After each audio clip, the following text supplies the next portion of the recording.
Live neuroscience testing on stage. What could possibly go wrong? Many things, but well, here's hoping. So my name's Neil, and Aoife will be joining me fairly soon. And what we're going to talk about today is neuroscience and how it can help us understand how we all connect with social media, the positive and the negative, and hopefully a bit of why. So, why are we doing this? Okay, so we are, Hey Human is a behavioural communications agency. Our neuroscience is one of the tools that we use to try and understand why people do what they do. And we really launched Hey Human around the whole thing about social media and how it basically changed everyone's behaviours and how they reacted to brands. And so we've been researching how our brains behave when we connect with technology and social media for the last 5 years. And so this research is the next stage of the journey for us. Welcome, Nick. You're on the next stage. Anyway, okay. So as we all know, social media is now deeply embedded into all of our lives. It sort of frames and influences so many of our behaviours, from how we communicate and connect to people, how we connect with brands, the things we do, the stories we do and we don't read, and what we think and do as a result. But I suppose what we keep on asking is, how much do we really know about what social media is doing to our brains? So, plenty of scare stories. So if you're going to go hunting a scare story quickly, Daily Mail's always a good place to start. I don't read it, honestly. Somebody found it for me. Is social media ruining your life? How do you detox? And this was an article that ran in the Daily Mail about 2 months ago. And it was based on the book, Why Social Media is Ruining Your Life. Not one I would have picked off the bookshelf, but fascinating read all the same. And it's written by Catherine Ormerod. And what she focuses on is, unsurprisingly, the effect that social media is having on us all. But she particularly talks about how women are becoming addicted to their smartphones. And here's just a sample commentary of what she says. So, we're coping alone, consuming social media content from the moment we wake to the instant before we sleep, and allowing the worst sides of it to slowly eat away at our self-esteem, sense of identity and happiness. So just a thoughts about what your smartphone is doing to you, just to cheer you up when you next look at it. Pretty strong stuff. And I think there's a body of wider research that grows and grows, and some papers that have been published this year in terms of research, including the associations between screen time and lower psychological well-being in children and adolescents, and also the relationship between our addictive use of social media and narcissism and self-esteem.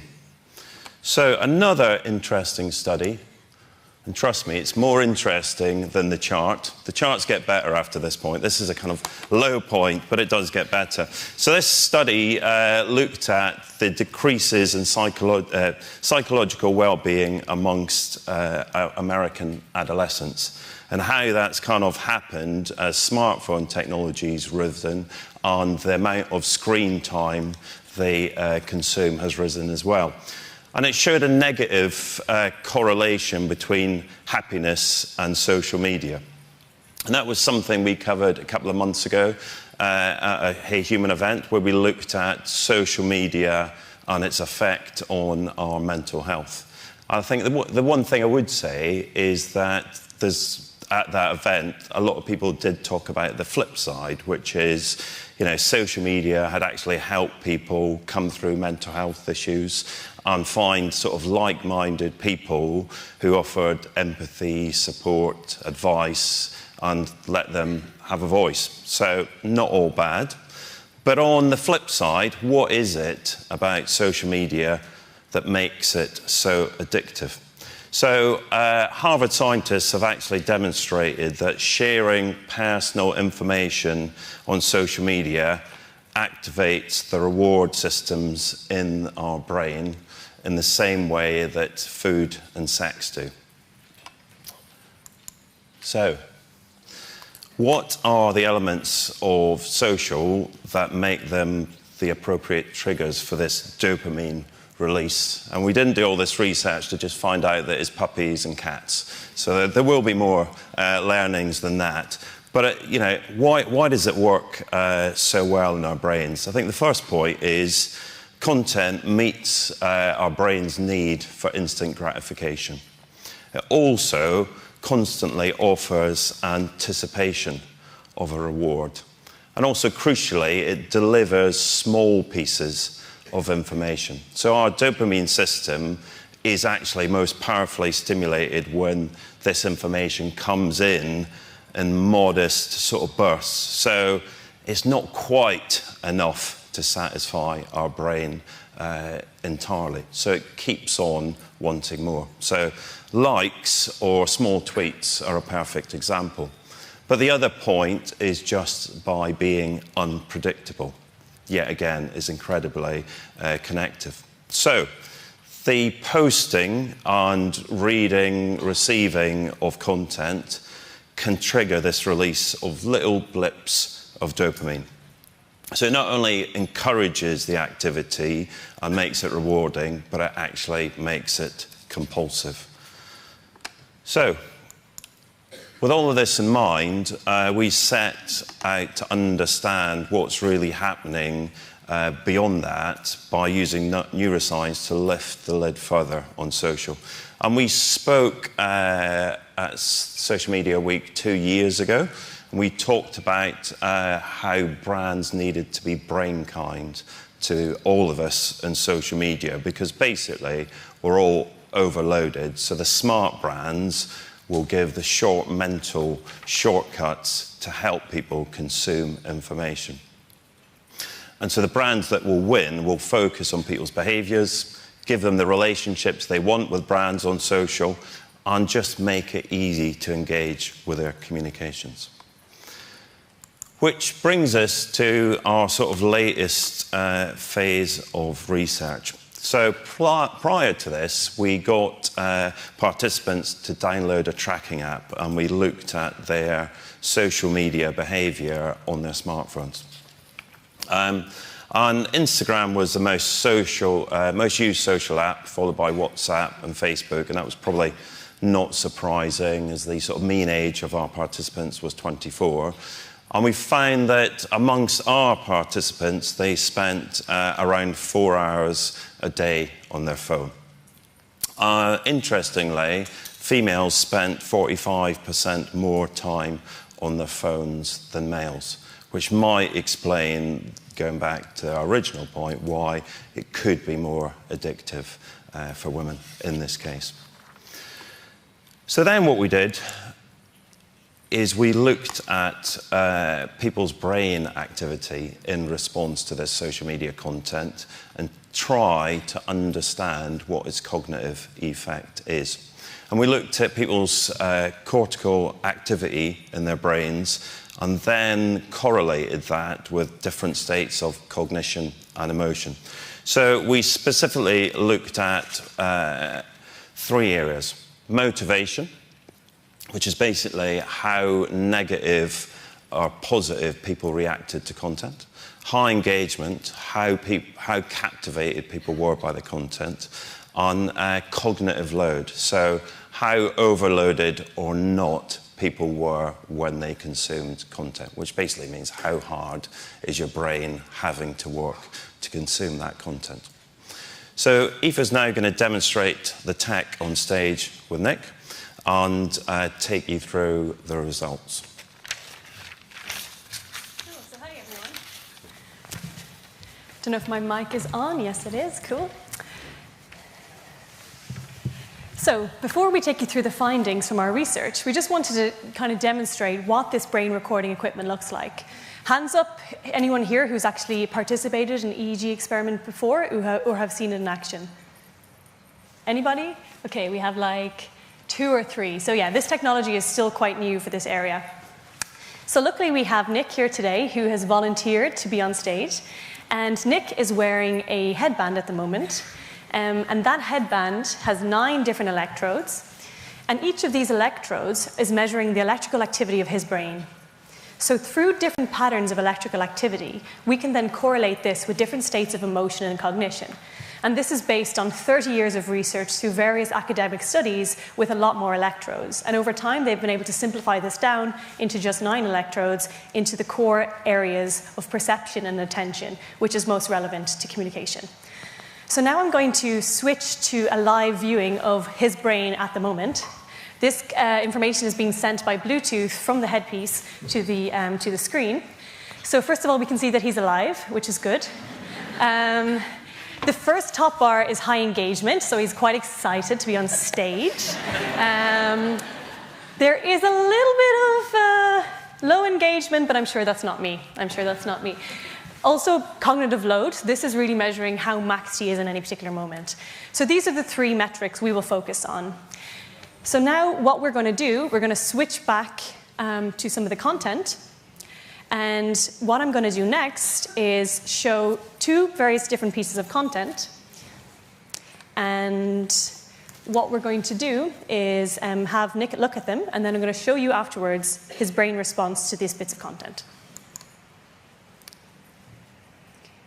It was unreasonable for a little girl from Long Island with 1 leg to think that she could swim, bike, and run 140.6 miles. That was a little bit crazy.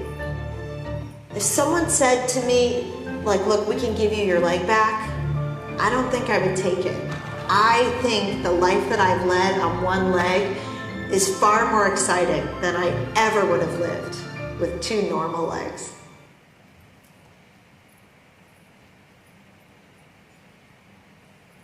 My name is Minor De Leon. I am a little over 700 pounds. I know I need to make a change because if I don't, my weight is going to kill me. I already gave the world the worst of me. Now it's like I gotta give the world the best of me.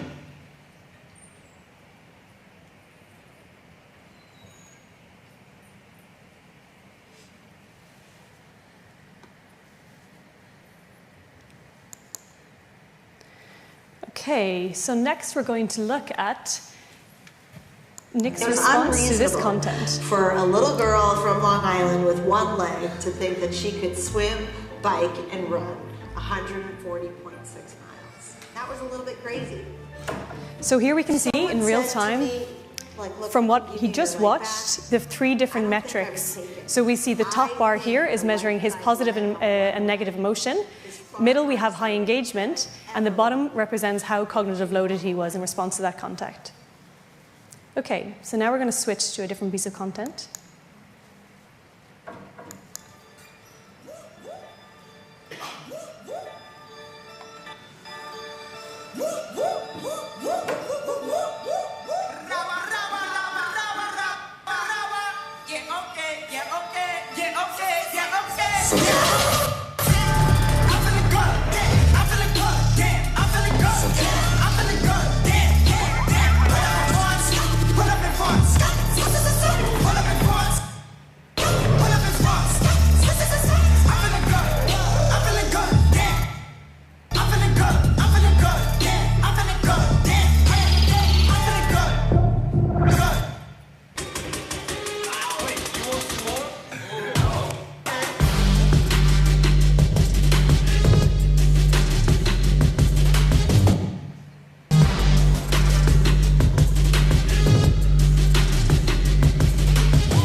Okay, so two very different types of content.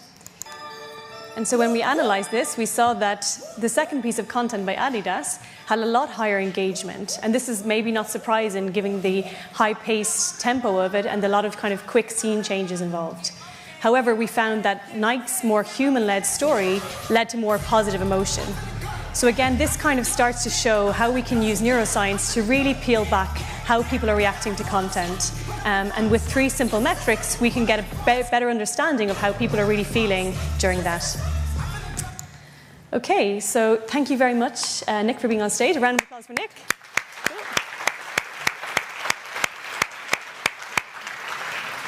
Okay, so now I'm going to take you through the learnings from the research we carried out recently. So prior to kind of getting involved in this research, we were really curious about understanding what was going on inside our brains when we use social. Our results proved some of the things we thought we knew, but other results completely surprised us. And we've distilled down all these results into 6 new learnings, which I'm going to take you through now. So number 1, we have the influencer framing effect. So this looks at the relative impact influencers have on branded content when it's shared on social. Number 2, Instagram versus Facebook. So here we delve into the cognitive differences between browsing on Facebook versus browsing on Instagram. Number 3, are we in control? So here we look at to what extent are we guided by algorithms on social. Number 4, context is critical. So here we look at the drastic impact context can have on how content is perceived. Number 5, echo effectiveness. So here we look at the cognitive effect of the echo chamber. That is, content that is targeted and directed to us versus generic content. And then finally, bots are back. Here we examine to what extent people are comfortable engaging with humanless interfaces. So there's been a lot of debate over the benefit of using influencers as a means to create more meaningful connections with audiences. User-generated content can be seen to be more authentic, more genuine, but what advantage does the influencer have over the brand? First, we look at 2 mega influencers. We have Cara Delevingne for Burberry and David Beckham for the car brand VinFast. The top bar represents high engagement, and we can see that when this content is shared by the influencer, it generates higher engagement than when that same content is shared by the brand. The heat map over the content here shows the visual attention, and we can see that the participants are interested in framing the context. They're seeing who it's shared by, what people are saying about it, and then that frames their whole experience of that image. Moving on to now 2 macro influencers, so influencers with a smaller audience. We have Rosanna Purcell, a wellness and food blogger for Vidabiotics, and we have Maya Jama, a TV presenter for Freya Lingerie. We see here that both influencers generate a higher positive emotion than when that same content is shared by the brand. So given their smaller audience size, it could be that they generate more credibility, more respect, and therefore people view their content in a more positive light. So again, taken together, we can see that how the influencer can really frame and change how content is perceived. Next, Instagram versus Facebook. So when we delved deeper into this, we found that Instagram was more cognitively engaging, and it left people feeling more engaged. However, it also left people feeling less positive. On the flip side, Facebook was more cognitively loading, so it was more difficult for people cognitively to process, and it left people feeling more distracted. When we segmented the data further, we found that those who spent between 4 to 8 hours a day on their mobiles got more positivity from social media. They were happier when they were using it, compared to those who spend 1 to 4 hours. So again, this is perhaps why they spend so long. They're having a great time while they're using it. We then looked into people's mindset before they went online. Those who were feeling positive and those who were feeling negative. We found those who were feeling positive felt a bit less positive after using social media. However, those who were feeling negative felt a bit less negative, suggesting that social media can add benefit to our mindset. It's not all bad news. So next, are we in control? So here we wanted to explore to what extent we're guided by algorithms on social media. Specifically, we looked at the difference between bottom-up processing, so stimulus-driven, versus top-down processing, so more goal-conscious oriented. So here we asked participants to choose their favorite dish from a range of different UK's favorite dishes. Most of this content was static, user-generated content, but one of these images was a very highly stylized moving animation from Marks & Spencer of a roast. Over 50% of participants chose roast as their favorite dish, although recent UK surveys suggest that curry is the UK's favorite dish and spaghetti bolognese. So this is starting to suggest that we are guided more by bottom-up factors and social than we are by perhaps top-down gender or preferences. And if this is the case, then we are a lot more swayed by algorithms than we would like to believe on social media. Next, we look at context. So here we look at the dramatic effect context can have on how content is perceived. Specifically, we looked at the difference in paid content that was shared within a context of less stimulating content versus a context of more exciting content. So this content, less stimulating content, was insurance posts, and the more exciting content was lingerie models. So we found that when this Sony paid content was shared within the context of insurance adverts, people viewed it more positively than when it was shared within the context of a more exciting lingerie model. So this is obviously very extreme, but what's interesting to see here is how the exact same content can be viewed very differently depending on the context it's in. And that's something we don't really control for at the moment. What was even more interesting was for the lingerie post, we found that people were more engaged. So again, suggesting that depending on the outcome of your communication, whatever the goal is for your comms, you should really consider the context in which it's going to be viewed.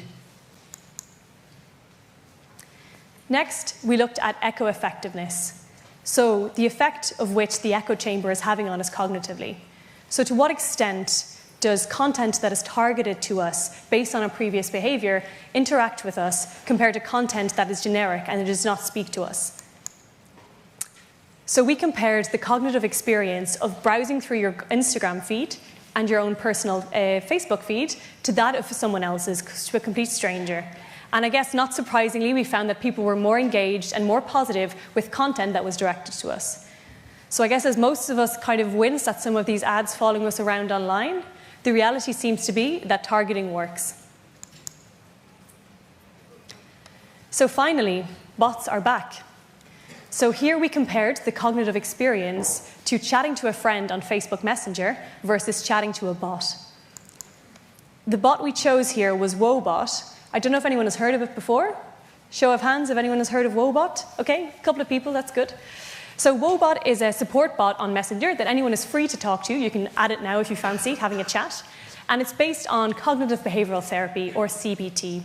And the idea is that you can kind of confide in Woebot whenever you feel like you want to talk to someone, and perhaps you don't want to talk to a friend in that moment. Perhaps you don't want to bore them of your bad news again. So here we found that people were more engaged when they were speaking to their friends than they spoke to Woebot. However, they had similar levels of positivity. And interestingly, we found that men were more positive speaking to Woebot than they were with their friends.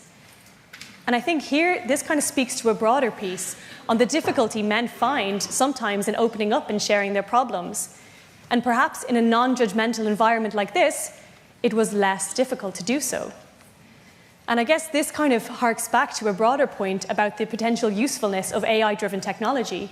Sometimes it can actually offer us more connective, positive experiences. So now I'm going to pass back to Neil, who's going to take us through the findings in terms of what it means for brands.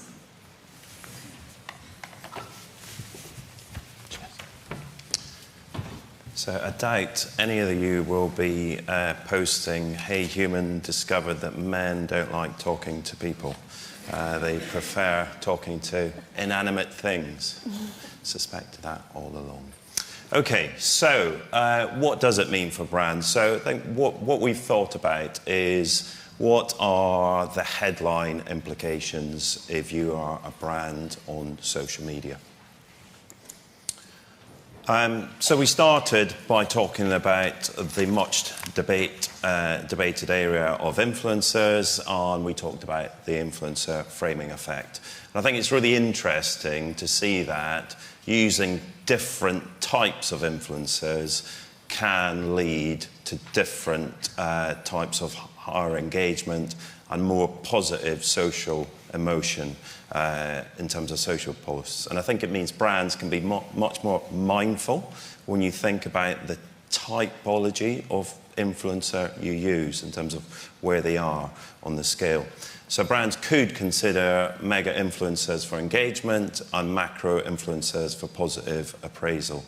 But it does show there are very different neurological effects in terms of influencers. So, second point, Instagram versus Facebook. And as Aoife said, Facebook, in our study, generates a high cognitive load and leaves us distracted. So therefore, in this study, Instagram wins out because high cognitive load is not a great thing. But actually, if Instagram leaves us feeling less positive, how long will that be the case? One thing that brands could think about in terms of Facebook is content that generates low cognitive load and high engagement would be right in this particular case. But it does, as we're going to talk about in more detail, shows that you need to think about the context of a particular social platform more mindfully. And then the third point that I was surprised about, chicken beats curry. So people are more driven by bottom-up factors than a top-down agenda. And I think for brands, it's really interesting to start to think about designing social content for the social mindset rather than necessarily believing that everything people bring to social will remain the same.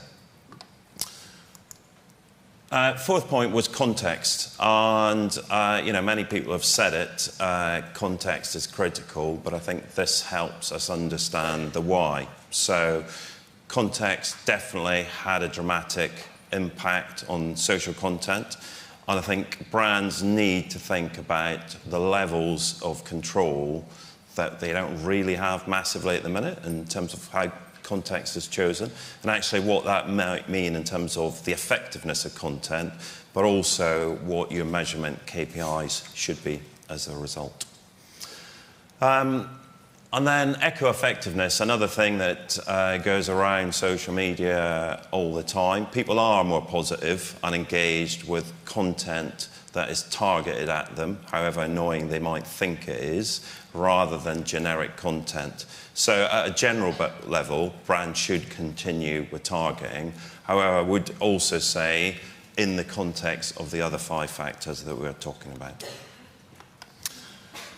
And then final point, the bots are back. So as Aoife said, people can be as or more positive in terms of chatting to a bot rather than real friends, and even so with men. So I think brands perversely can embrace some AI-driven technology to make more human connections when you get it right. And that's something that we're going to be talking about here on Friday.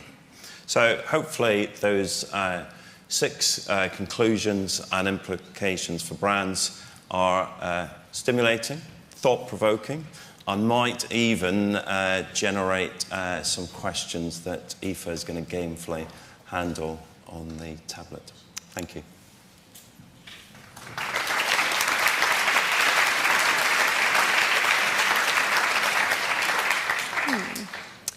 Okay, so I don't think the question interface is working here, but if anyone has any questions, we'd be happy to take some from the floor. We have a few minutes left, so... Somebody's running off. Yeah. Yeah? I'll just try and shout. Yeah. I'm taking from this that for Facebook, you're looking for simplicity of message in order to generate that low cognitive load. Is that right? Facebook requires a simple, easy to digest message for the content to hit. Is that right? Yeah, that would be what would manage cognitive load. And what we talk about are, you could have the same content, just designed differently. So it could be mental shortcuts in terms of words, images, design, that mean the same content is not so hard to process. Yeah, and I think especially, I guess when you rationally look at both of the feeds, it's easy to see that Facebook is a lot more difficult to process. There's so many variants of different types of content. It's almost just like a lot of hyperactive children trying to scream at you sometimes, and it's in the context of people just scrolling through it in this like passive state of attention. The content that I've seen myself being drawn to is that easy to see ones, the ones that offer you almost a kind of a respite amongst the madness. So I think brands that play up to that with kind of simplicity of design, as Neil said, and I guess things also to stand out amongst the rest of what's going on there. A lot of people are just trying to shout louder and louder, but actually maybe if we go quieter, that could work too. Okay, great. I can see, I don't know if I can see a hand there, if it's just a shadow. No, okay. Any other question? No? Okay. Anybody? Nobody? Okay, cool. Thank you Thanks very for your much. time. Thank you.